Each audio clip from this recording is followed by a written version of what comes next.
the Buddhism and Race Planning Committee. I am calling in from Seattle, Washington State, which is the traditional land of the Coast Salish people, including the Duwamish people past and present.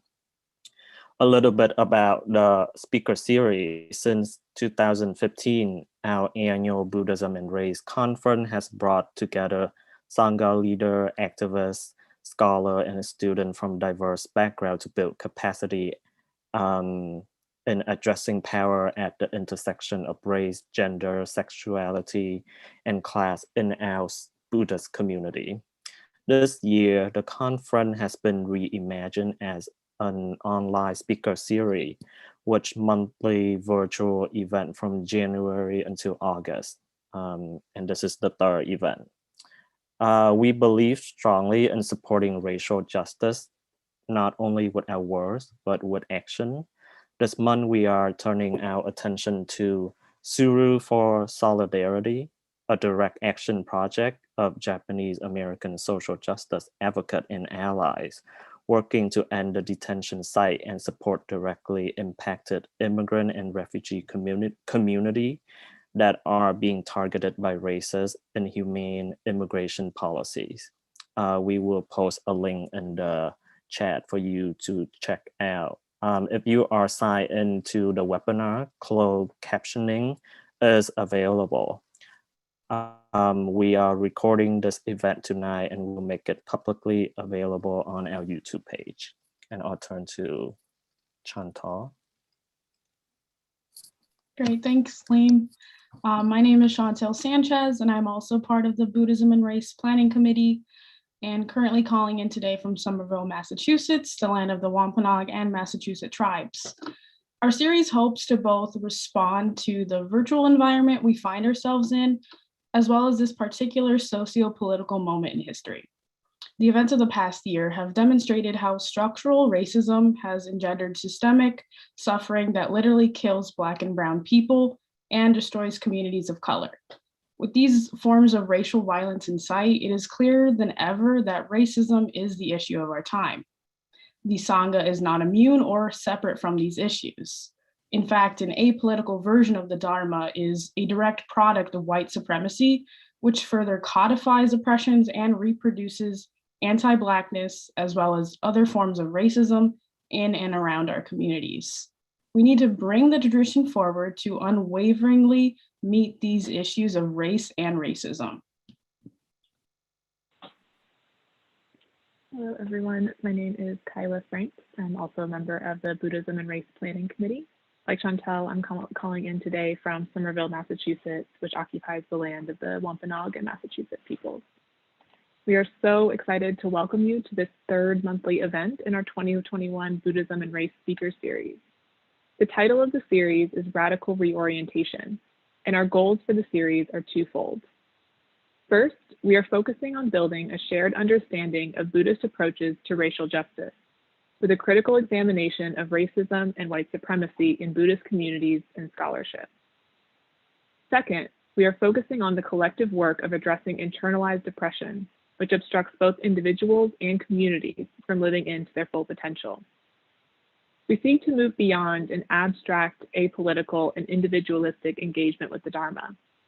Instead, we seek to cultivate spiritual practices that can tend to the myriad forms of embodied and socially imposed suffering created by what Bell Hooks refers to as the imperialist, white supremacist, capitalist patriarchy.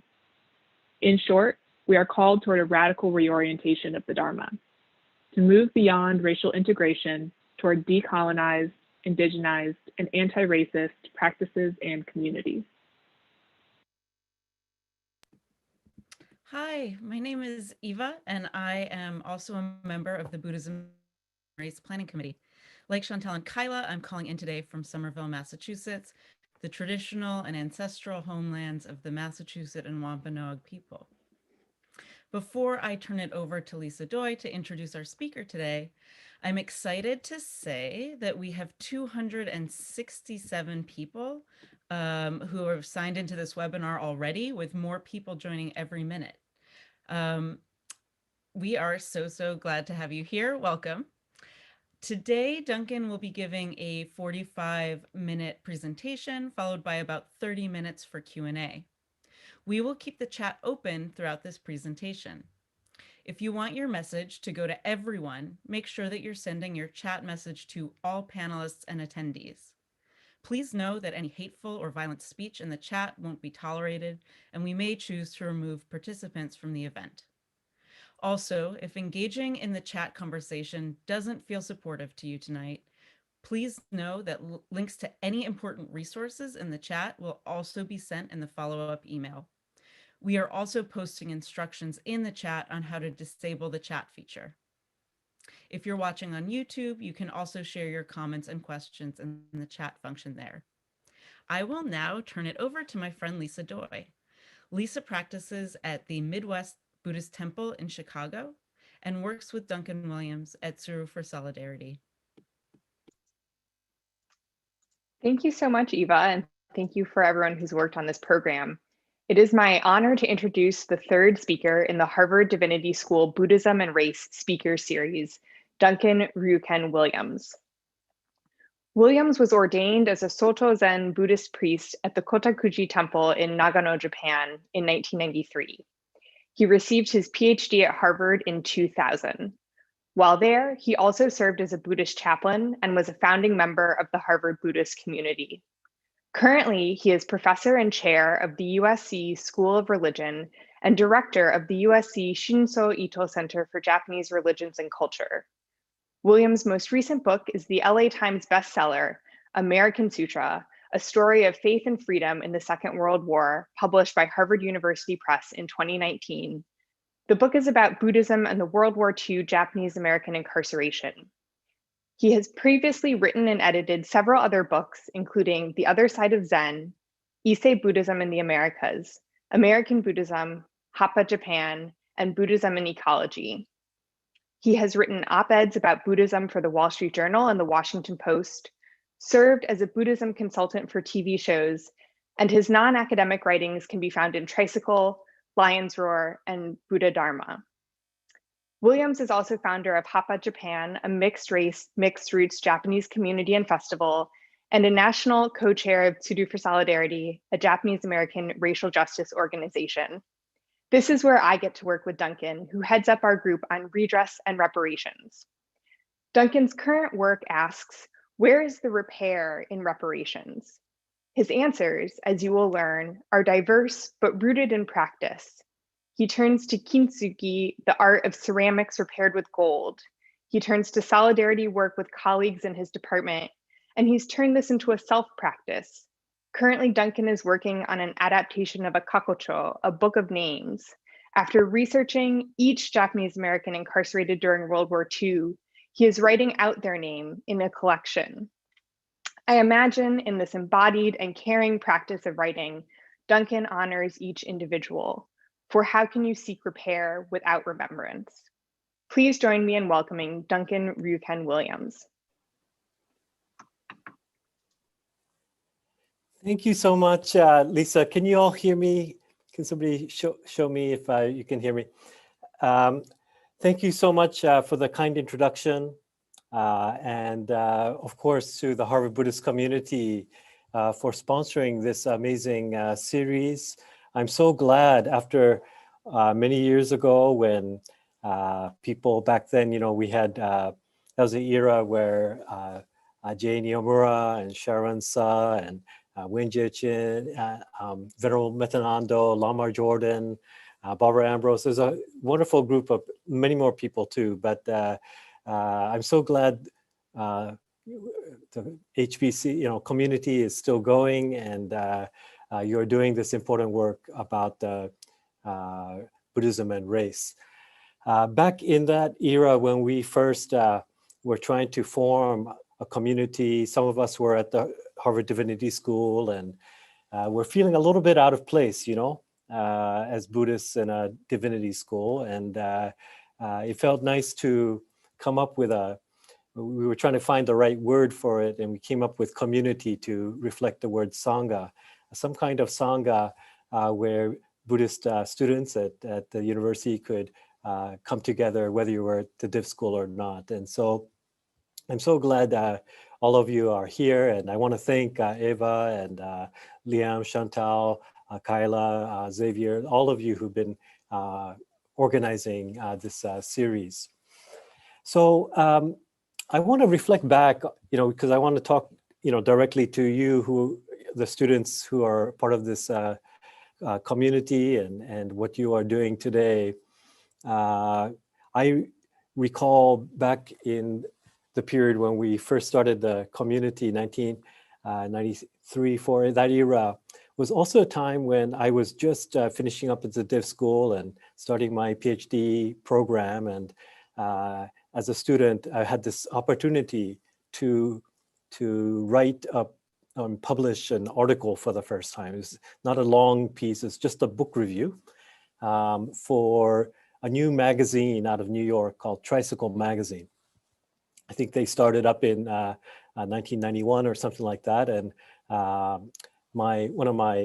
had several wonderful mentors at Harvard, Professor Masayoshi Nagatomi, Helen Hardacre, Charles Hallisey, many others. But Professor Nagatomi was on the board of this new magazine called Tricycle.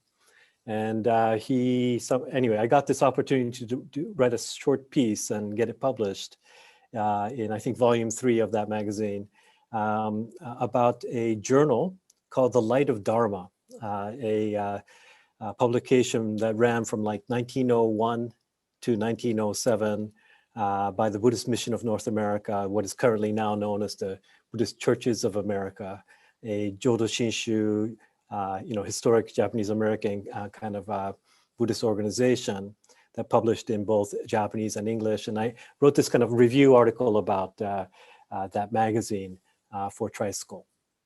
And just around that time that the piece was first published, I was so happy, but I was talking to Professor Nagatomi at that time, and that was the first time I ever came to really have to consider and contend with this issue of Buddhism and race, because he was really struggling at that time about whether he should stay on the board of the magazine. There had been an incident right around that time when the founder of the magazine had talked about how Asian American Buddhists had, at least up to 1991, she claimed, had not contributed anything in the making of American Buddhism. And there was a Buddhist priest, Ryo Imamura. He's a good friend of Professor Nagatomi and Professor Nagatomi's whole family. Professor Nagatomi's father was Reverend Shinjo Nagatomi, and the Imamuras and Nagatomis are friends. And Ryo wrote a letter as a kind of letter to the editor to the magazine saying, I'm a 16th generation Jodo Shinshu priest. My father, and so many people had gone through a lot of things to establish American Buddhism when they immigrated to the United States, and we went through World War II and the internment and incarceration, and he wrote a letter ending with, please know that we Asian American Buddhists are here, if only in the background. That was his words. But please also note that sometimes these kind of mistaken concepts that Asian American Buddhists are somehow not, constitutive of American Buddhism, that can be hurtful. That's what he said in his letter. And then the magazine refused to publish that letter. And Professor Nagatomi on the board, he was like, I don't know how I can support the magazine while they have these type of views that people like the Imamuras or his own father, who was a pioneer. He came to America as an immigrant and established initially in Canada, the Raymond Buddhist Temple, and then served at the main temple headquarters in San Francisco before World War II and the incarceration. And so he was really mulling that over. And I remember submitting my piece about, a Japanese American Buddhist magazine as my kind of first effort to try to say something about how Asian American Buddhists was constitutive of American Buddhism. And so I was reflecting a little bit about that time in the early 90s when we were just starting up Harvard Buddhist community, and how we had a lot of Asian American Buddhist members as well. And but sometimes we would be reminded of these issues in American Buddhism, and from there onto the larger questions of race in America. So I want to today kind of jump off there to take this opportunity to talk a little bit about some of the research I've been doing. Lisa Doi kindly mentioned some of the work I've been doing in different more community organizations and so forth, and but do it from that perspective today. I know there are other wonderful speakers in the series, and and they will all have their own perspective. So I'm going to do something that comes out of my own kind of experience and my temple community and these type of points of view. And so if I could, I'd like to share my screen and have some visuals as I talk through this presentation. So I just wanted to make one reference to this text here. It was also from Professor Nagatomi's office at Harvard. When he passed away suddenly, right after my dissertation, I was asked by the family to help sort it out. And there I found these yellowed pages. And it was his father's diary from Manzanar, one of the War Relocation Authority camps that housed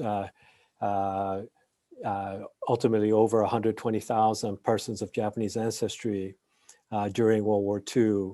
And that's when I kind of had my second big lesson about Buddhism and race, that maybe in more contemporary times, Buddhism doesn't seem like a threat to national identity or security, but there was a time when, both in terms of religion and in terms of race, Asian American Buddhists represented a threat to America. And so I'm going to talk a little bit more about that kind of history in a moment, but I want to use that to talk about some recent incidents in the Asian American community that have caused some worry about this kind of rise in anti-Asian sentiment and harassment and violence and even death in certain cases. So I want to start with this. It happened not that long ago, February 27th, in my own community in Los Angeles, in Little Tokyo. My temple is Zenshuji Temple in Little Tokyo, but a couple blocks over is the Higashi Honganji Temple. And recently, there's an incident where some vandalism, breaking of the lanterns, a fire was set. You can see that one of the windows is boarded up. This type of vandalism, targeting of Buddhist temples in this climate of increased animus based on race primarily, but religion often closely following by, is something that, especially in Southern California, we've had this spate of incidents, unfortunately. I think many of you may have heard just a little bit earlier, a few months earlier in November, there was 6 different incidents in 1 month in Orange County, a little bit south of LA County, about 45 minutes away. 6 different temples were vandalized. You can see in this photo the vandalism at the Hongkik Buddhist Temple in Santa Ana, where people used the black spray paint to desecrate the outdoor Buddhas and Bodhisattvas, and also put the word Jesus on the back of one of them. And one of the people I talked to, Tai Viet Phan, who is a graduate of my university and who is a temple member at that temple, she's the first person of Vietnamese background to be elected to the city council in Santa Ana. You know, that whole area is called Little Saigon. It's the largest Vietnamese population outside of Vietnam. And she said, it's beyond trespass, it's beyond vandalism, it's a hate crime targeted at the Vietnamese American Buddhist community, and we will not stand for that. And so I think we've had some of these worrying things happening at our temples in recent times as part of a much larger and broader incidents of targeting of Asian people, verbal harassment on the streets, elderly Asian American people being harassed, pushed over.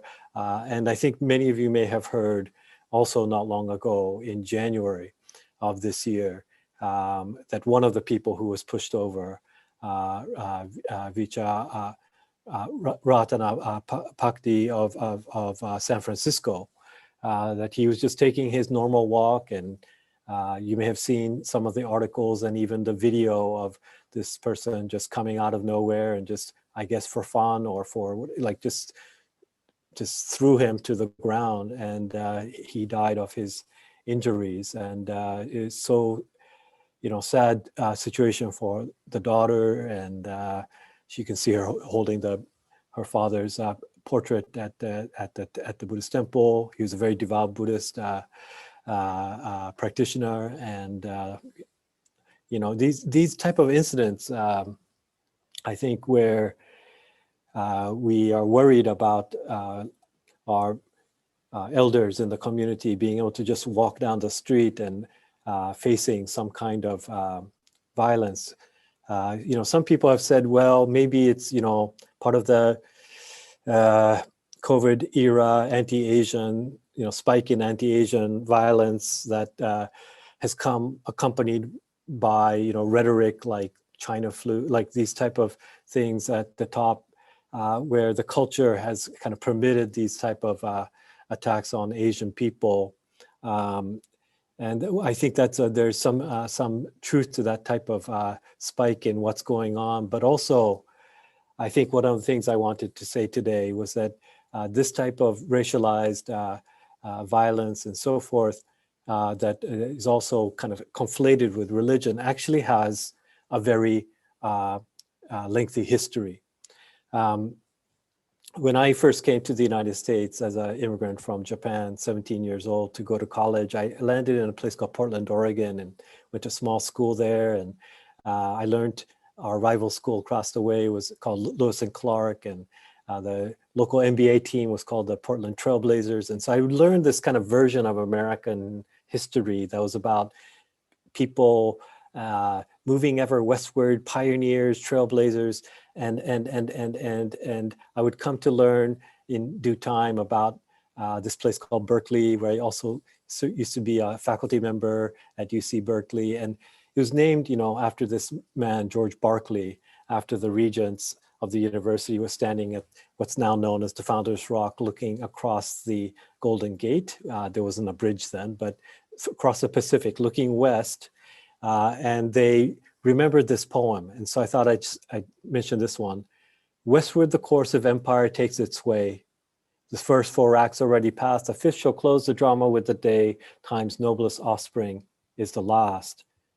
So this idea of a westward expansion of empire, of civilization, this idea of manifest destiny, that America was kind of ordained by God to take over territorially indigenous people's lands, and somehow God would ordain not only the westward movement here, but also the importation of enslaved peoples from Africa to build this new nation, and somehow that would also be justified biblically, and I would learn about this version of America, but then I would always be bothered by this idea of like, okay, York became New York, England became New England, and there's a story of America that's essentially about a white and Christian nation. But what about people like Professor Nagatomi or myself, like people who immigrated from Japan? That's not our story of becoming American. And I also, in my book, I talk about this person, Reverend Nyogen Senzaki, a Zen Buddhist priest, and this particular poem that I think nicely juxtaposes with the Berkeley poem.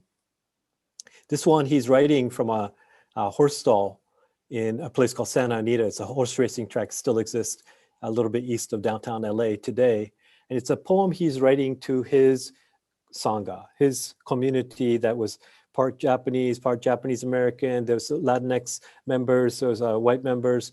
And he was writing to the members that weren't Japanese who were left behind as he's moving from this horse stall, euphemistically called an assembly center, to one of the more permanent camps in Wyoming called Heart Mountain.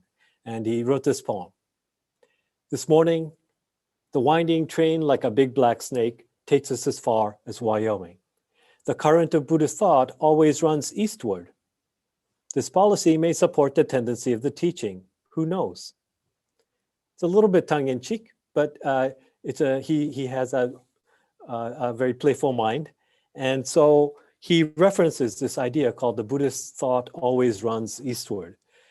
In Japanese, we call it Bukkyo Tozen, and many people have used this phrase in texts as early as 8th, 9th century texts in Japan that talk about, by legend, the prophecy of the Buddha just before his own passing, that after his physical presence is gone, that the Dharma would remain, and that the Dharma would inevitably move eastward. So Bukkyo Tozen, Bukkyo Buddhism, To eastwards, and Zen to advance. So this idea that moving from India through China and Korea to finally Japan, this has a kind of cachet in Japanese Buddhist thinking. And Reverend Senzaki uses it to talk about his move from LA and this horse stalls that he was put in his initial incarceration in 1942 to this going eastward to Wyoming. And so once we start to see when we talk about Asian Americans and their history of and belonging in America is an eastward journey, many Asian people came through Hawaii and then to the Pacific coast and then ever eastward, that's a different story of America. And that if you think about, okay, when people from Mexico or Central America coming north, their American journey and stories are north, so that actually America is composed of many peoples from many directions.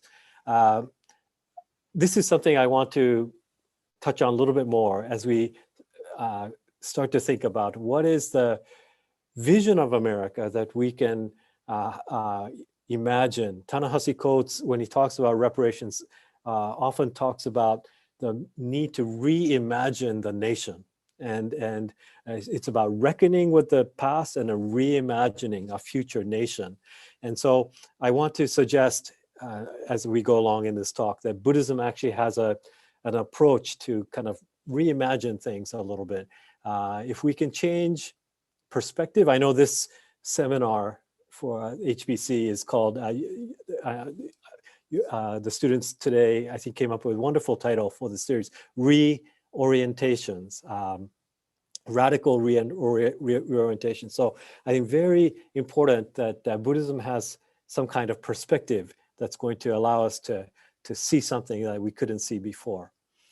And so just very quickly, I wanted to talk about these camps that Professor Nagatomi's father went to, like Manzanar, and Reverend Senzaki went to, like Heart Mountain. There, 125,000 people ended up in all of these different camps across the nation. And what I found so interesting was that in my research at the National Archives, was that looking through Office of Naval Intelligence files, Army G2 files, FBI files, I came to discover that in the initial roundup by the FBI, right after Pearl Harbor, even before the smoke had cleared, the very first person picked up was Reverend from the Hopahonganji headquarters. And the second person picked up was a Buddhist priest from Taihage Temple, my sect of Buddhism in Hawaii. And so you'd think like they would maybe look for people that was interested in sabotage or espionage, consular officials, that kind of thing. But even before martial law had been declared at 3:30 that day, Buddhist priests were picked up as the first people that the United States intelligence services deemed as a threat to national security in a time of war. And so I wanted to note that because it reminded me that these lists of people to pick up, these registries, had been made years prior to the Pearl Harbor attack, that Buddhist temples had been under surveillance for years. It reminded me a lot about what maybe some Muslim American mosques may be undergoing since 9/11 of surveillance and list making of potential people in a national emergency to be put into confinement sites. This history reminds us, I think, a little bit about how race and religion seem to get conflated over and over again. And so people like Miyamoto Buntetsu, if you look at his warrant of arrest and FBI file, he's in this category called Group A back in World War II. People thought to be most dangerous and in all probability should be interned in event of war. So Buddhist priests as a category person as opposed to Christian ministers were seen as like more likely to be some kind of threat to national security. And where does this idea come from? I think if we look back in Buddhist history, Asian American Buddhist history, we can see that that kind of language of the conflation, it starts very early. You know, the Chinese were the first to build, sometimes we call them Buddha-Taoist temples, but these first temples in America, first Buddhist communities of any note are happening with the arrival of the Chinese, even before all of these Japanese people. And very quickly, despite their working on plantation labor in Hawaii or on transcontinental railroads, you know, that's why like at one point, 1 out of 10 persons in Montana was Chinese, you know. Chinese people also building America and working in this context. They were ultimately seen as another kind of threat to national identity and national security. And there was talk about these heathen Chinese kind of like invasion of the nation and setting up of a despotism in San Francisco, the need to build a Chinese wall around the United States, like a symbolic wall on the Pacific. This kind of fear that very much to me resonates about what kind of language we've been using about the southern border these days, about migrant caravans, invasions, and need for border walls.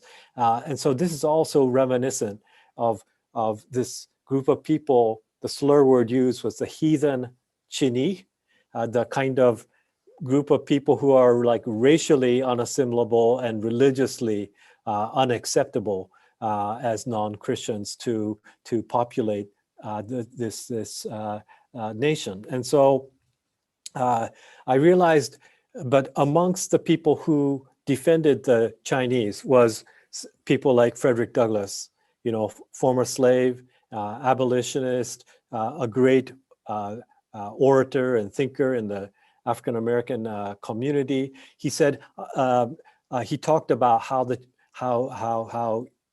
this Chinese immigration was this big question, and he would be asked about if he favored such immigration. He would say, I would favor it. If he asked about citizenship, he said he would favor that. Allow them to vote, yes. And he talked about this because he understood America as a civilization that was not about isolationism, but about families, nations, and races that come together to compose something he would term as a composite nation. And I thought that was amazing to hear that kind of voice. I have a different vision of America than one of singularity and supremacy, one that said that America is essentially a white and Christian nation. It was a very different vision that he had in that era when that first law, the 1881 Chinese Exclusion Act, that targeted one group of people for racial and religious exclusion, that had somebody who spoke up to provide a different vision. In my community, Japanese American community, Reverend Emio Imamura would say something similar about the need for not just religious freedom, but also ethnic multiplicity. He talked about how Americanism should not be about forsaking Japanese religion thoughts and adopting those. This contradicts the founding spirit of America, because America esteems freedom, equality, and independence, and spiritual independence to the utmost. He's a wonderful advocate of religious freedom and plurality. And he talked about how, especially in Hawaii, where he was the so-called Honpa Hongaji bishop, he talked, many people were intermarrying because it's one of the few territories in America at that time that didn't have these anti-miscegenation laws, these laws that were set up to make sure the white race remained pure and prohibited marriage into the white race by other people. But in Hawaii, he talked about all the kind of intermixing that was happening. He talked about how the hybrids would control the future world. Children of mixed blood will necessarily develop and prosper. This is something he's writing in a Buddhist magazine in the early 1900s. And so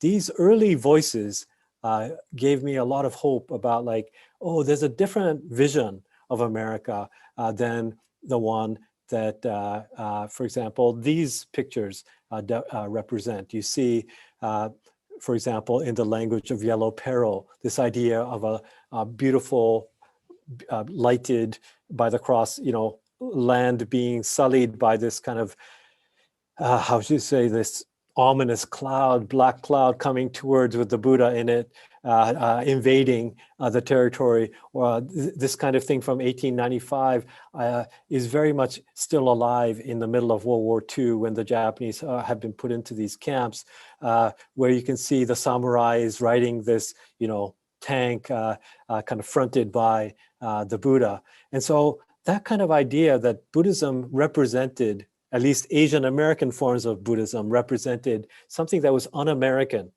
and in fact, maybe even anti-American, a threat to the very notion of America. That's, I think, something we might, I think is important to recall when we talk about Buddhism and race in America, because obviously American Buddhism is constituted in its majority by Asian American Buddhists today, as well as in the past. And so I want to just say a few more words. I'm going to skip through this quickly. I know I don't have too much time, but as people went, into these camps, I wanted to talk a little bit, one more or two more things about these camps. You can tell, it didn't matter if you were a child or an infirm grandmother, if you're an American citizen or not.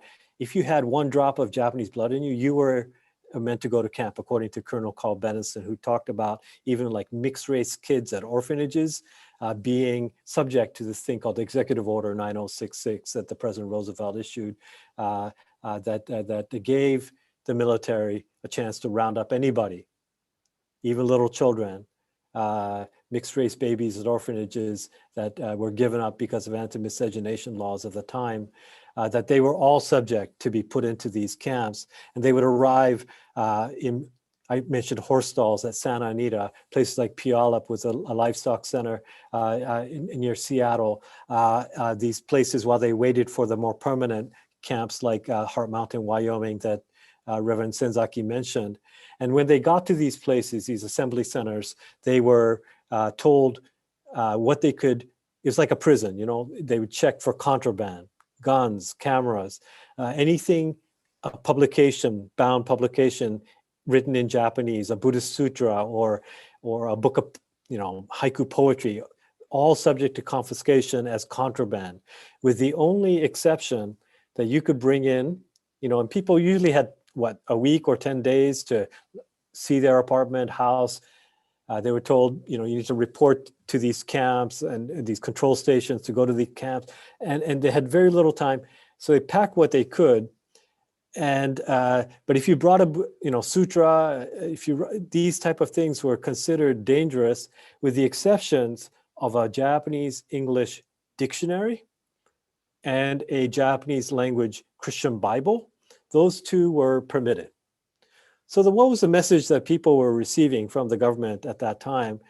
It was that somebody called it Anglo-Protestant normativity, but like Anglo in the sense of like whiteness, but also English only, and Protestantism as this kind of norm of what made you an American. And so I think the orientation towards assimilation by converting to Christianity, by asserting that English is a singular language of the nation, this kind of idea very much was inculcated in people, but not everybody would, I think, succumb to that very particular and narrow vision of America. You can see in this photo, this is in the Portland Assembly Center, still there in North Portland, the International Livestock and Expo Center. They were put in these stalls that were occupied by livestock a few weeks earlier, with the manure and the urine smell still there. But they try to make it livable, the Japanese American people, they had some indignity and then put on them, and then they tried to make it dignified. And you can see in this family, this is the family of Reverend Tansai Terakawa. They brought some sheets, and they brought different things to try to have some dignity and decency in living in these places where they were, sent for a time indefinite to a place unknown. And here you see Terakawa, the Buddhist priest's daughter, Hiroko, playing checkers with her friend, Lillian Hayashi. Here you see also on the wall a Buddha picture and a large American flag. So this is one Buddhist family that, despite whatever the government or the media of the time, the general public was saying about Buddhism, they said we can be both Buddhist and American at the same time. So it's a very powerful thing that I think people did back then about, when you are faced with kind of pressure that you don't belong, that your temple is not worthy of standing, that needs to be vandalized, it needs to have Jesus put on it. Like, people stood up to that. And there's something quite powerful to me about the lessons of these ancestors, these families, that Dharma ancestors of our American Buddhism who made a point that they're going to build American Buddhism, even if it won't be recognized by Buddhist magazines or anything, that they're going to build something called American Buddhism behind barbed wire, surrounded by armed guards, because that's actually how you build religious freedom. That's actually how you actually, enact the constitutional aspirations about freedom of faith. And so people, use what they could to persist and survive. A Soto Zen Buddhist priest, it was one of these high security camps. They had a ration of one piece of fruit per week, and he collected the peach pits to make a prayer bead that he couldn't take in his suitcase. Other people in Heart Mountain found, desert wood and scrap wood at the mess hall and built beautiful altars so that the community, the Sangha, could gather again in that moment of dislocation, that moment of loss, have some kind of focal point for Sangha to practice again. And I'm reminded of Zen Master Dogen's Tenzo Kyokun. He says, that Tenzo Kyokun is in English, instructions to the cook. It's the manual that cooks in the monastery have to remind them of kind of taking good inventory of the kitchen ingredients and having the right heart when you cook, so that it's for the spiritual and physical sustenance of the other monks. And but the main teaching was like, you make sure to cook with what you have, So even if your ingredients are not that good, a good Zen cook should be able to make something of value out of that. And so now I come to how I want to end up today's talk, which is how can we take what we have, the karmic legacy of what all of us inherit today, of whatever background one might be. I don't know what and I know a few of the, the Buddhist Harvard Buddhist community leaders now, but you may have many type of people of different lineages and backgrounds, but whatever we are, we inherit all of it, all whatever wasn't taken care of by our ancestors in karmically, we kind of, all those seeds come to us and we inherit that. And so I've been thinking a lot about this sermon that was given in camp by a Buddhist priest who was picked up on December 7th, 1941. He wasn't even given a chance to go back home and get a suitcase. He was arrested, it was a Sunday, December 7th, 1941. So he was in his robes at the temple, FBI picked him up, and April of the following year, he gave a sermon at the Buddha's birthday when he referenced the fact that he hadn't had a change of clothes since December. He had these very dirty Buddhist robes that he was in an isolated internment camp. And he talked about how at the Buddha's birthday, this is one of the proudest moments he had as a Buddhist priest. And he talked about this metaphor of the lotus flower blossoming above muddy waters. It's a classic metaphor, right? It's it's kind of about the awakening, the Buddha's liberation, represented by the flower, kind of like emerging up above the world of the Saha world, the dusty world, the kind of difficult worlds of suffering. And one of my friends, the abbot of in Little Tokyo, Zenshuji Temple, he read my book and he wrote this, he painted this little painting in the abbot's quarters as a kind of gift to me. And he liked that sermon as well. And you can see, like, in this particular painting of his, the muddy waters the pond a little bit looks like the shape of North America, and there's some barbed wire and the lotus flowers coming up above it. But there's some powerful message there that back in the Buddha's birthday, 1942, this priest was giving, which was that he said, it's not that we cannot practice behind barbed wire our faith, but in fact, this dirty robe, this difficulty we're going through can be the exact ingredient to help us to strengthen our Buddhist faith and to persist in these times, to see a way out, to see that lotus flower. It's really about perspective, isn't it? Like Buddhism provides us with when we can't see, things are crowding around, we can't see a way out, all these racial problems, we can't seem to see a way out. Buddhism provides a little glimpse through, and that's symbolized by the lotus flower. And that we also realize that the mud, the sermon that he gave was that a lotus flower can't grow in sterile water, in pure water. It needs the mud. It's the nutrients from the mud that help it grow. And that freedom is actually interlinked with all of this karmic difficulties we have, and we can transform that into something beautiful, awakened, and free.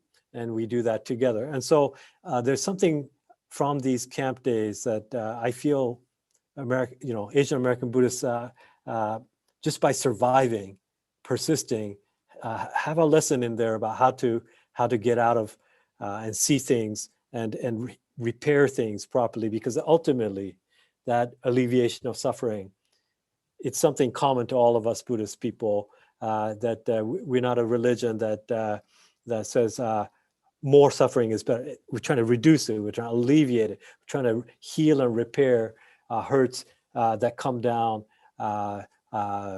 into us karmically. And so I'm going to just very quickly show some slides to try to wrap up and end with the note that Lisa Doi mentioned in the beginning, which is Kintsugi. But I've been trying to, through this organization, Tsuru for Solidarity, that fold paper cranes called tsuru in Japanese. One of the first events that this group put together, a group that was founded by camp survivors of World War II and their descendants. They experienced family separation, indefinite incarceration, unjust deportation, and so they knew what these, and many of them were children back in World War II, the ones that started this organization, and so some of them would go to these facilities on the southern border where these children were being separated from their families as part of a deterrence policy to keep America so-called great again. And so they would take these paper cranes, and some of them, one of the founders had made color photocopies of my book and put these cranes on board onto the fences to remind people, because so few people spoke up for Japanese Americans back in World War II. They decided to speak up for these children being separated from their families at the border, and put these colorful cranes folded with prayerful hands by so many Japanese American and other people, allies, to make a statement of solidarity. And I also helped to bring some Buddhist priests along. Reverend Briones, a Mexican-American priest from Little Tokyo, Reverend Kojima, you've seen this, other people, Ryoku Nakao from San Francisco, Zen Center Los Angeles. We would go to Oklahoma, do some unusual things for us Buddhist priests to work with, Suited for Solidarity and United We Dream, these Latinx dreamers organizations, to make a statement about how these enduring issues are something that Buddhists might also want to take stock of and reckon with. We also did some ceremonies with these cranes to remember George Floyd, his type of death being interlinked with somebody like Kanesaburo Oshima, who's also in Fort Sill, who died when a guard shot him in the neck. We interlinked the histories of what's happening with Latinx people, Black people, Indigenous people, with all of these histories. And because ultimately, our Sangha practice is a kind of encounter practice. We have to see these interlinked ways in which we American Buddhists are connected to each other, connected to non-Buddhist people as well. Hoitsu Suzuki once said, Sangha is like when you put a bunch of potatoes in a tub and you rub the potatoes against each other to get rid of the little bits and clean it. That encountering or that mixing together, it's not about purity, it's not about isolationism, it's about your practice becoming stronger through encounter and seeing our interlinked natures. And so I want to just end with this last slide to wrap things up about how I think we might take all of this history, history of today I happen to be centering, Asian American Buddhist history, but how to take that and maybe see a way forward. In the Japanese tradition of repair, there's this tradition in ceramics called Kintsugi, where if you break a plate or a favorite teacup or something like that, instead of throwing it away, you use this, traditionally we use lacquer resin to join things. That's tsugi comes from the verb tsugu, to join again. And then once you've kind of repaired and put it back together, instead of like hiding the fact that it's broken, you actually adorn that or remember that breakage by adorning it with gold. And it reminds me a lot about a kind of a Buddhist style or way of thinking about reparations, because obviously that word comes from the Christian tradition and originally means, the French Catholic Mass of Reparation that became popular is really about atonement for original sin, right? And that Christ is the figure that it will accomplish that restoration and reparation. And so I've been thinking about that goes into, in terms of America's, racial history, into this language of kind of like slavery, just because of how awful you can imagine that act of dehumanization, that especially chattel slavery that is multi-generational, is America's original sin. And we, King talked about the promissory note of the Declaration of Independence, like it's a debt that needs to be repaid. So, but because we Buddhists don't believe in original sin, and we don't have a singular origin story of beginning, I think there's a way in which we can see these fissure lines and breakage lines and racial hurt and trauma, and how to not forget it, how to remember it, how to adorn it. The goal is not just about financial recompense, but about proper reckoning about the dignity of human beings. And so to me, that's the style of repair that we might want to recall. And let me just end with this idea that to do this work of repairing, it's not just about one piece of legislation like HR 40, which is a wonderful vehicle to begin current day discussions about Black reparations, but because not one piece of legislation is going to fix everything, but it's going to be something that is going to require a lot of multi-generational work, because the problem has to be multi-generational. Our solutions have got to transcend communities, transcend time.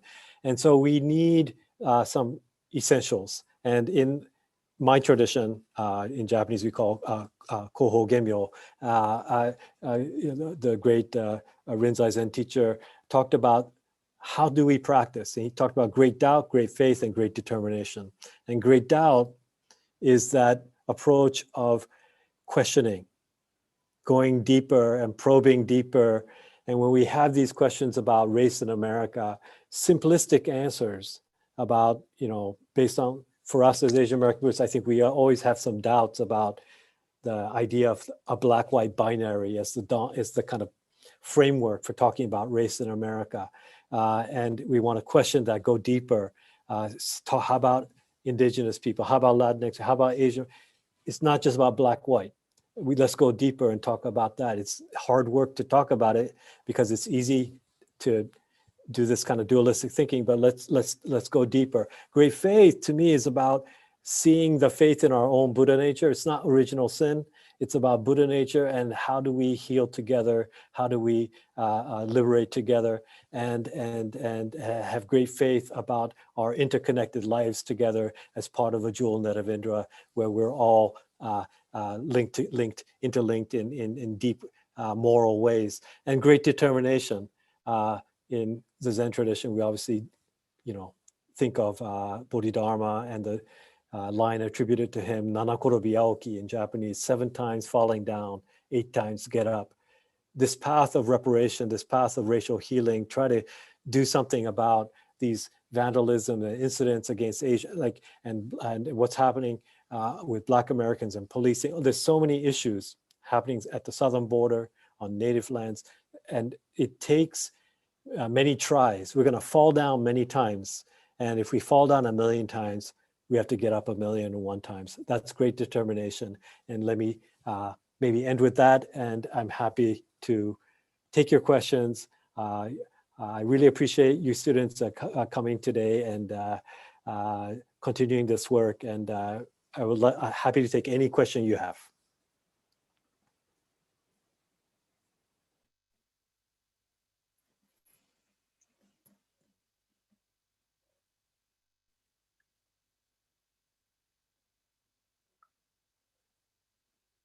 Okay, thank you, Duncan. That was amazing. That was so enlightening for me as a student. So we have been collecting questions throughout the presentation, but if the participant, you have any question, feel free to use the Q&A function to ask them, and we will continue to select question. And we have 30 minutes for Q&A. And then we'll end with some brief announcement, and Professor Duncan will help us close the event.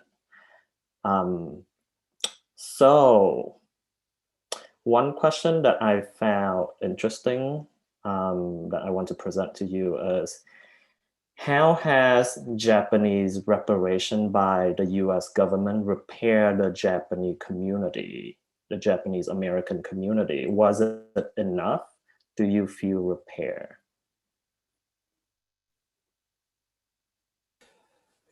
I talked about how there was 120,000 some people who were impacted by the Japanese American incarceration experience in World War II. So I think there's an equal number, although in terms of people who receive redress, about 80,000 stories of how people may have felt about that piece of legislation, which included a letter of apology and $20,000 per person who was alive at the time to receive the redress payment. So I don't want to generalize like there is one story about what people felt about that legislation that was the 1988 Civil Liberties Act. But I do think that based on many people who have reflected on it, I think some kind of federal government recognition about the harms that are past. They had a commission that was a kind of truth and fact-finding mission to really reckon with that history. African Americans deserve that as well, and HR 40, I think, provides the vehicle for that.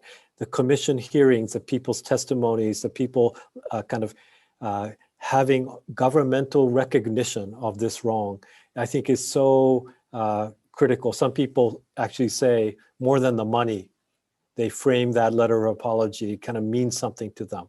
But I think the money part also means something too. It's putting the government's dollars where the, it's important that there is that in the case of Black reparations, because of not only slavery, but all of the various ways around housing, around voting, around all these opportunities denied, redlining. There's so many issues that have made the racial wealth gap so stark in American life that I think that combination of some kind of formalized commission and apology, and then recognition of that history, coming to terms with that reckoning, and putting some money behind redressing that. That combination, I think it wasn't perfect. There are things that still remain multi-generationally of the trauma of what happened. And I think that's no different from African Americans. All the negative things that happened in the past, it's in people's minds and bodies, it just transmits like that. And so we need tactics and strategies to heal all of that. And I tend to think of like, Senju Kanno, like the 1,000-armed Bodhisattva of compassion, who has so many tools. We need the many, many tools to address these type of issues today. And we need the wisdom from many, many different people to enact it.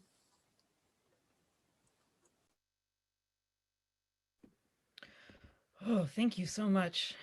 I think perhaps transitioning through that question of practice, this was one of the questions that I really resonated with.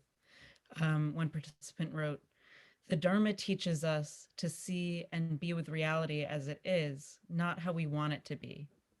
How can we ensure that the Dharma isn't interpreted in a way that makes people complacent and accept injustice?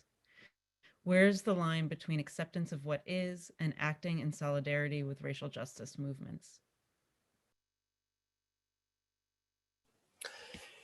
That's a great question. I've always had this, I don't know if this is even right, but I've always had this thought about our Buddhist tradition as having two wings.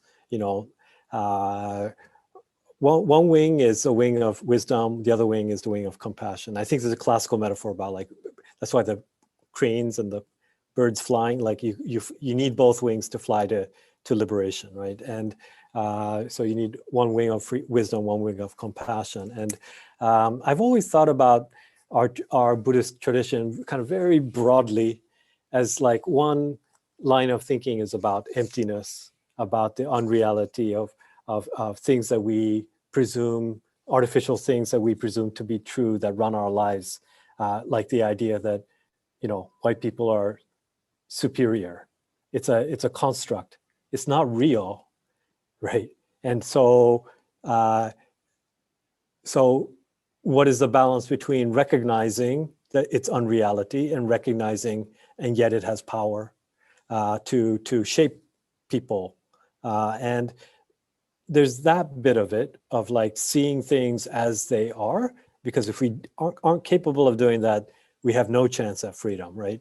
But then the other part, the compassion, and there's the imagination part. It's kind of like, you know, Majamaka Yogacara, you know, like emptiness, and then we notice that our minds can, you know, our conscious can create reality. We can imagine things, and we know that certain imaginations are not, but we can skillfully use these imaginations to actually create new realities for people, new opportunities, new ways out of ruts that we are in. And so I'm a big fan of also being free enough to imagine, you know. That's a really important part of our Buddhist, what we inherit from our ancestors and their teachings, is freedom also comes from imagination, and we have to reimagine what this nation is. And so so it is true. It's a bit of a balancing act between those two things, and it always has been in our tradition. And so I think we find that middle path, and we use critique and dismantling and breaking down as one form of practice, and we also use imagination, creativity, finding community, sangha building, solidarity building as imaginative act as well. And we combine those two, and together we get the freedom.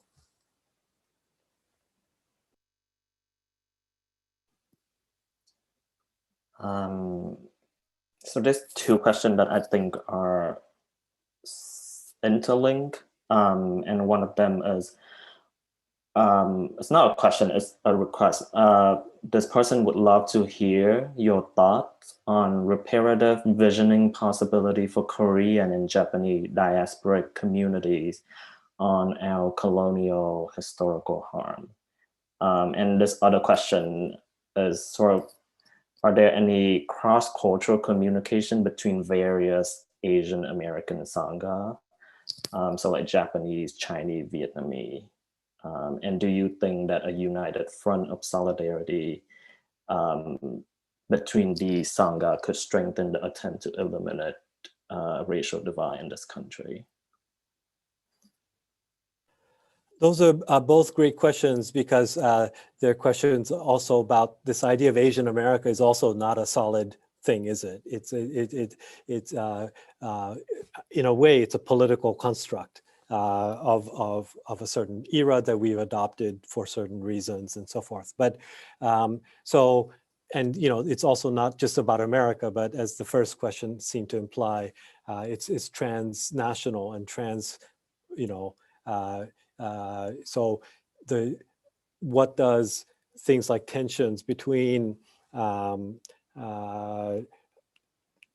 Korean and Japanese people, you know, my wife is Korean American, and so I very much get all the different histories and the complications and the entanglements and the difficulties of not just the national histories, but even Buddhist histories, and doing things together with Korean Buddhist priests and monks and nuns and Japanese ones, and how do you work that together when there are different kind of difficulties of history and nation that have come before us. You know, I think that I think James Baldwin said it best, and Song Sang Sanim said it a similar way. Baldwin said, that which you don't face, you cannot move forward and resolve if you don't face it. And so, and Sun Tzu, I think, had this phrase about, if you think you can't, you can't. So some things that seem intractable and difficult, if you think you can't solve it, or there's no way to work around it, because the history, the animosity, the enmities, the structures are so baked in that it seems difficult to shift and move. If you think that that's the case, you definitely can't get to freedom. So you have to think that there is a way, So I think that would be my first kind of thing about, like, there's a reparation work that Japan needs to do vis-a-vis Korea about what happened in World War II as well. And that hasn't been done properly, in my opinion. But it's something that is important, I think, for that. And it has to be done by facing it directly. So that's initial first step. And then as for then finding solidarities across Asian, I think one of your speakers coming up, Chenzing Han, by the way, if you haven't read her book, it's called Be the Refuge. It's a great book, recently came out. I highly recommend it. Her and Funi Su and I, the three of us, have been getting together once in a while to chat about cross-community Asian American things. I've been in touch with the Vietnamese temples in Orange County. We're trying to do some things, I think, collectively to make some connections and help each other, because that's really, at the end of the day, sometimes it's about sending in a small check. That's something just to pay for some repair work, or and knowing that somebody else cares and pays attention is something that I'm reminded of. A story that's not necessarily about Asian American groups with each other, but a Japanese American Buddhist lady about 92 years old, who after 9/11 stood guard at the front of the largest mosque in Honolulu. And when asked by the imam there, the imam told me this story, but about what she was doing there. She said after World War II, after Pearl Harbor, there was quite a few temples burnt down, arson cases in Hawaii after that. And she's like, I'm afraid that people are going to come after you, Ma, so I'm going to stand here. And he didn't know what to make of it. She's 90 some years old, and maybe not the most, physically powerful person to hold off any people intent on harming the mosque. But he said it was so powerful to see that type of action, an act of solidarity. And I think that's the thing that we need to do more of amongst the Japanese American community, amongst all of our different Buddhist community, just helping each other and paying attention. Thank you. I would love to build on this conversation about solidarity work. Someone in the chat during your presentation posted, I'm so moved by the bravery of these Buddhist ancestors and empowered to see the allyship in the form of Frederick Douglass with Chinese immigrants. So in thinking about that and that moment in your presentation, you've spoken quite a bit about solidarity work in your presentation and in that response. And I know you do quite a bit of work around solidarity amongst BIPOC communities. Can you talk a little bit more about some of the solidarity work that you're involved with right now and the importance and challenges of this work? Well, I'm just inspired by people who I learned about, who took the trouble to make these small actions of caring for people when it was maybe not so popular to do so. I think of people like Julius Goldwater. He would take trips out to Manzanar, help Reverend Nagatomi out. He helped to secure people's belongings at the temples in LA, and At that time, gas was rationed, so he would ask people for coupons to be able to make that round trip to Manzanar, and he'd be called a Jap lover, and he'd get a lot of derision thrown his way, but he stood in solidarity as one of the few white Buddhist priests of the time. I think of people like Ray Loggins. He's an African-American who lived in the district where the Senshin Buddhist temple is. And when people were coming back after the war from these camps, people wouldn't give them jobs. They found it hard to get housing. Nobody would rent to them, that kind of thing. And so the temple itself became a hostel, a place, temporary place. And when people couldn't find jobs, he had a catering company in kind of working with the Hollywood studios. And whenever food was left, he brought it to the temple. He gave jobs to some of the Issei men, the first generation immigrant men who couldn't find anybody who'd be willing to take a chance on them in terms of employment. I think of African-American people like him. I think of people like, Reverend Tokunaga, who used to serve after the war at the San Jose Betsuin Temple, who when he was arrested by the FBI right after Pearl Harbor, taking that 3-day journey to an internment camp in Montana, he met a Black porter, and he talked with this man because he was so depressed. He thought America was something much greater, and he was so depressed as a Buddhist priest that he thought he'd come to a land of freedom.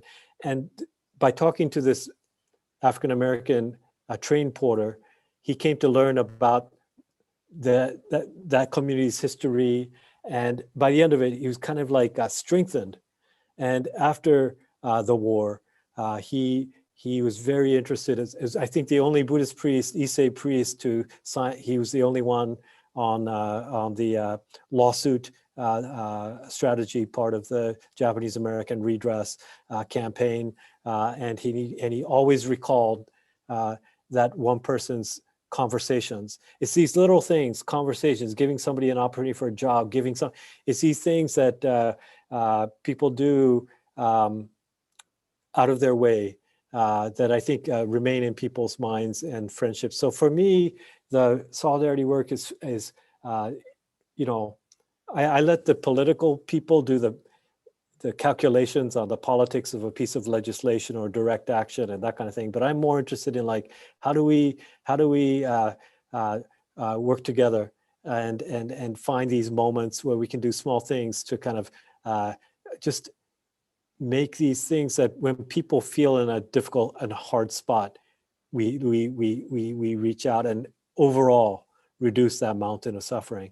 And so, I think for my kind of thinking, like, because race and religion was so critical to exclusion for people in my temple community, the elders and so on, who went to camp, I have a karmic connection to do something about things like, the Muslim travel ban that excludes based on religion, or what's happening at the southern border that excludes on the basis of race, and those two things somehow being current and ongoing as a thematic in American life. That's where I want to put my energy. And but I think solidarity work is all about, like, you find your own, in Japanese we call it goen, the kind of mysterious karmic connection that connects you to a particular movement or a person or a situation.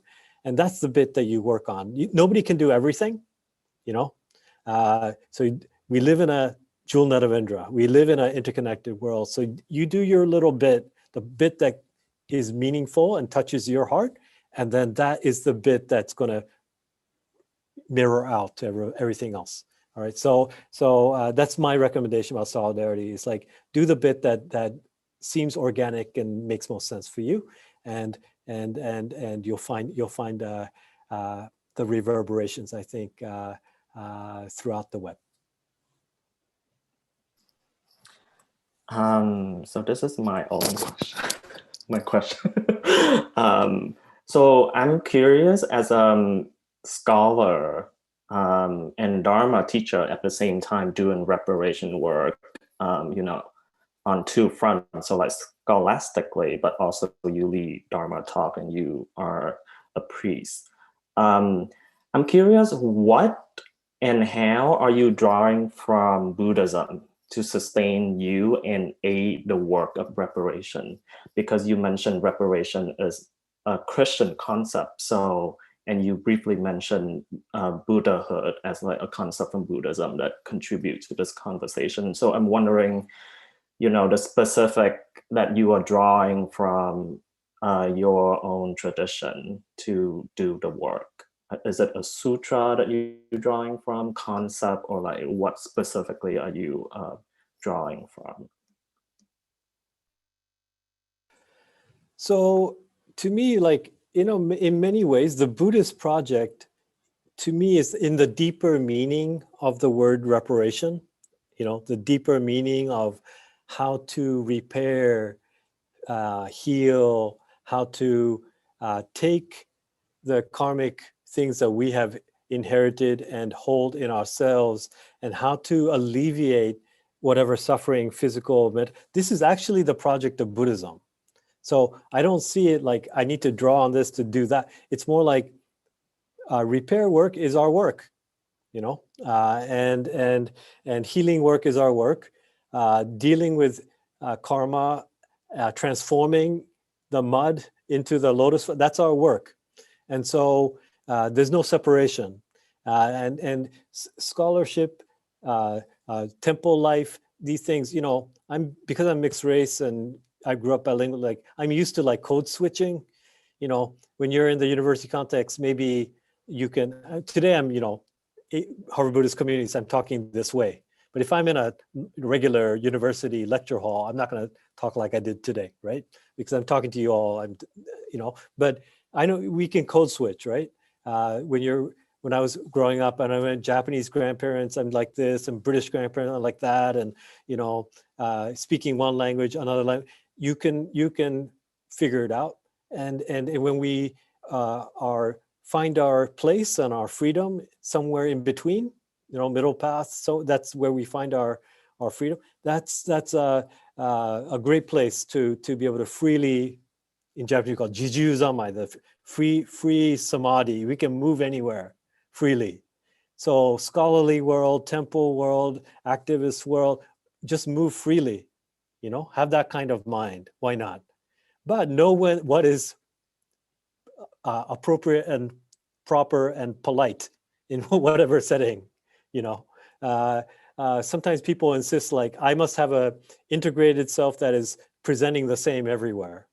And that's that's one way to think about it. I understand that. But the Buddha taught skillful means and adaptations and techniques for a reason, because different circumstances require slightly different ways of presenting Dharma. And so I think we need to be smart about that and not bring into temple some things that may not be right for the temple, not bring into the academy something. But in our real lives, all of these things are us too, right? We're all of it. So there's no separation. And so I think we just feel it and do what feels right and appropriate and is respectful. And each place has its rules. If you go to a monastery, it has rules. If you go to academia, it has rules. Try to figure out the rules. Sometimes you break rules, but purposefully even. But be smart about it, and there should be no problem. Thank you so much. This is going to could not lead more perfectly into the next question. And also this will be our final question of the night, and then we'll move into some very brief announcements, and Duncan will lead us in a closing. So this was from Jessica Zhu in the chat, and something as a scholar practitioner myself, I really spent a lot of time thinking about. So Jessica Zhu writes, this is a pedagogical question. How do you decolonize the syllabus related to Buddhism, history, literature, philosophy? And what are some experiential exercises that worked well in your own teaching? Jessica Zhu is a colleague of mine. Thank you for joining outside of the Harvard community. So, but maybe there's a question that applies broadly. Like, I always feel like, why is it that people who study Shakespeare can also, appreciate Shakespeare? And Buddhist studies, like, somehow we're not allowed to appreciate some of the things that come out of the tradition. There's these weird standards we have. And so I'm a big fan of sometimes experimenting and tell the students, we don't need you to believe X, Y, or Z, but as a thought experiment, let's have a debate between the thoughts of Shinran and Dogen. It's like law school or something, like where, like, you don't have to believe the argument you're making necessarily, but you have to understand it enough that you are knowledgeable enough, you've studied enough, you've read the text enough and understand the debates enough that you can take a position and make a case. So that we have these, sometimes I'll have these debates that happen, that I'll just, and then I'll make the students flip, so that you can take the other point of view. There are, I think, many type of things that we can do to allow people to get into the inside a little bit of how does this world look like from this vantage point. And I think that's, to me, the beauty of Buddhism is it's a tradition of not singularity, but multiplicity, of not one tool, but many tools. And that let's just draw on all of it. It's not that only history is good or only literature good or only philosophy. Like, I think those are three Jessica mentioned, but why not bring things together? I find, like, I use this tactic in teaching called one, two, and many. But one means, like, you have a single goal where you're trying to figure out what's the one thing that you want to have as a takeaway, and you kind of use that to kind of get to the end. Or you put two. It's like two things that don't necessarily even go together, but by juxtaposing them, you find some new way to, like, open up the mind. And then sometimes it's just many, like, you just hybridize and put a lot of things out there, and just by the amount or scale or whatever, there's something that happens to our minds to allow us to kind of immerse, think, feel something new, different. And ultimately, as I said, the simplest formula I use for Buddhism is wisdom times compassion equals freedom. And so if we have different ways in which we can see things clearly, that's the wisdom part, and feel together, that's the compassion part, we're going to have some way to get to freedom. And I think education should be also about giving people the tools for freedom. And we have lots of different methodologies, approaches to that we can all draw on and present Buddhism this kind of way. But why not teach that way Shakespeare or anything else? Would be my off the cuff response to that question.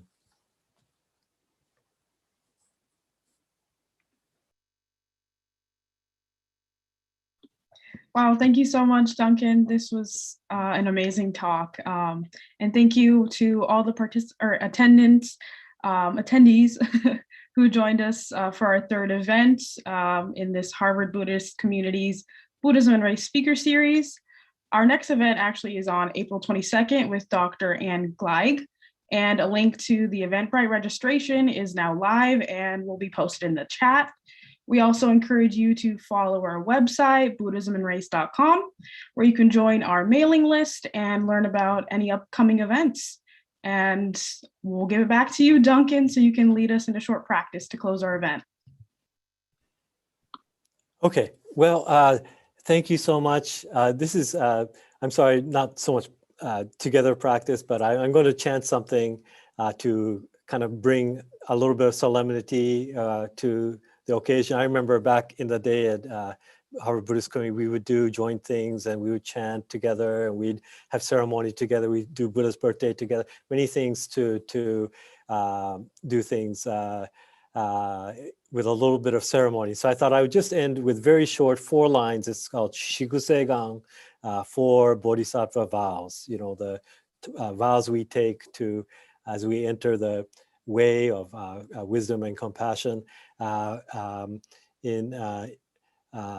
Maybe I should explain in English that first line, Shujō Muhensei Gando, means like sentient beings are innumerable, and yet we vow to liberate all. Bonno Mujin Seigandan, our delusions are voluminous, and yet we vow to become free of them. And Homon Muryo Seigangak, our Dharma gates are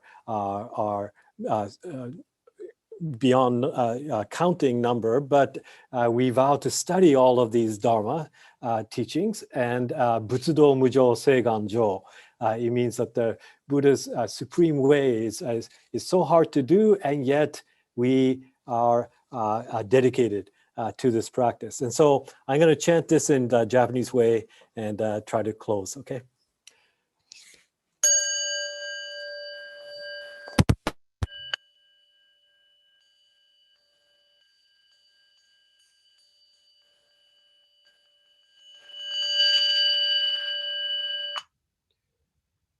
Shujō Muhensei Gando, Bonno Mujin Seigandang, Homon Muryo Seigangak, Butsudo Mujo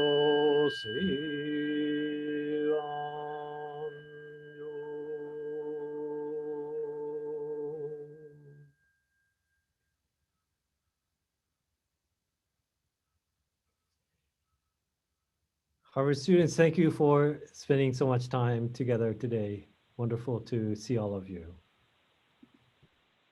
And thank you so much for joining us today, and thank you for everyone for joining this webinar. We wish you all well, and we hope to see you next month on April 22nd. Thank you, everyone.